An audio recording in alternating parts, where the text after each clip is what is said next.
الحمد لله رب العالمين والصلاة والسلام على خير خلقه محمد وعلى آله وصحبه أجمعين وبعد. مسلمانان ورونو په دې کې شک نشته چې ورسته د شهادت ان لا اله الا وان محمد رسول الله نه لوی فرایض دا المنز دی. دغه رنګې په حدیثو کې دا ذکر دی چې المنز دا د دین ستن ده او د ټولو واجباتو نه د هر رقم عبادت نه المنز افضل عبادت دی. په دې باره کې ډېر آیتونه راغلي، دغه رنګې حدیث راغلی دي.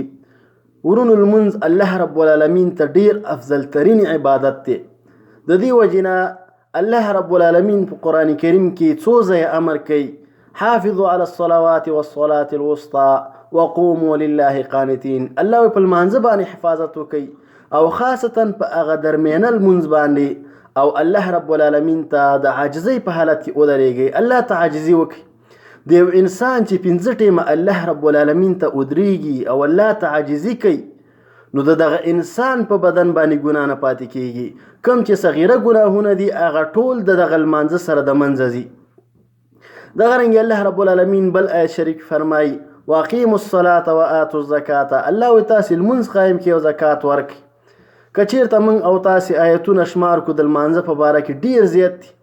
بل آیت کې الله رب العالمین وایي: واستعینوا بالصبر والصلاة. الله رب العالمین وایي امداد حاصل کړئ په صبر او په لمانځه سره، خاصتا د نن سبا د مرضونو او د فتنو دور. په دې وخت کې سړی باید د صبر نه او دغه رنګې د لمانځه نه ډېره استفاده وکړي او لمونځ ته خپل ډېر متوجه شي او الله رب العالمین ته راجع شي. دغه رنګې ورونو د لمونځ کول دا د فحشا نه انسان منع کوي، لکه څنګه چې الله رب العالمین وایي: ان الصلاة تنهى عن الفحشاء والمنکر.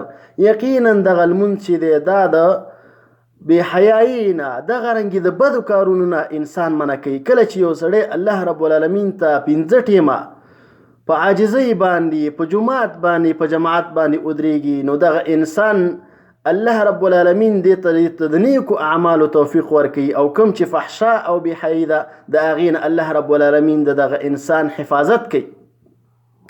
ورونو دغه رنګې مسلمان ته پکار دی چې لمونځ په جماعت او جماعت سره وکړي، ځکه نبی علیه الصلاة والسلام ته هغه صحابي چې کوم ړوند صحابي دی، ابو هریره رضی الله عنه حدیث روایت کوي چې ړوند صحابي نبی علیه الصلاة والسلام ته راغی او نبی علیه الصلاة والسلام ته وویل چې یا رسول الله، زه خو داسې یو کس نه پیدا کوم چې ما جماعت ته بوځي، نو آیا زما دپاره رخصت شته چې زه په کور کې لمونځ وکړم؟ نو نبی علیه الصلاة والسلام ورته په جواب کې ویلې چې او تا لپاره رخصت دی. کله چې شا کړله نو بیا ورته غږ کوه، ورته یې ویلې تسمع النداء بالصلاة. نبی علیه الصلاة والسلام ویلې چې آیا ته اذان اوري، اقامت اوري چې کله لمانځه ته کېږي؟ نو هغه صحابي ورته وایي چې نعم او دا خو زه اورم. نو نبی علیه الصلاة والسلام په جواب کې ورته وایي فاجب، چې کله اذان اوري اقامت اوري نو بیا ستا دپاره رخصت نشته. اگر که ته ړوند دي، اگر که داسې کس نشته چې تا لمونځ ته راولي او جومات ته دې راولي، خو بیا سره د دې په لمونځ کې په کور کې تا ته لمونځ کول دا جایز نه دي. دغه رنګې ورونو څوک چې جماعت پرېږدي دا د سستۍ او د لټۍ سبب کېږي. کله چې یو انسان لمونځ په جماعت سره نه کوي نو بیا په وخت باندې غالبا اهتمام نه کوي، په دې سره ترې لمونځونه قضا کېږي او پاتې کېږي ته.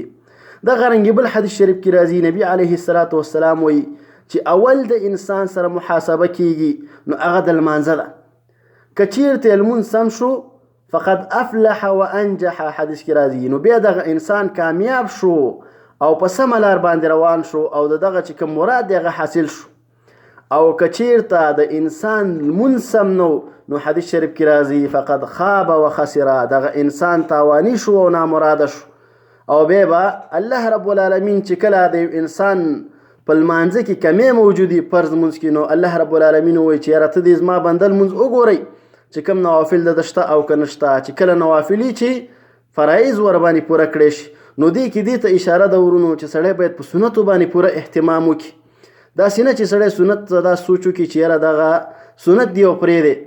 مخکینی صحابه کرامو دغه رنګې تابعینو به چې کله د سنت لفظ واورېد نو په هغې به عمل کوه چې دا د رسول الله صلی الله علیه وسلم سنت دی.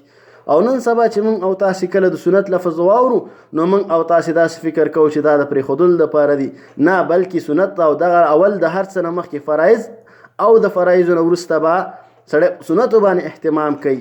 لکه څنګه چې په حدیث شریف کې راځي نبی علیه الصلاة والسلام د الله رب العالمین نه روایت کوي چې دې ته حدیث قدسی وایي چې الله رب العالمین وایي چې یو انسان ما ته فرایضو باندې رانږدې کېږي، بیا د هغې نه وروسته د فرایضو نه په نوافلو باندې ما ته رانږدې کېږي تر دې چې زه د دغه انسان سره مینه او محبت شروع کړم.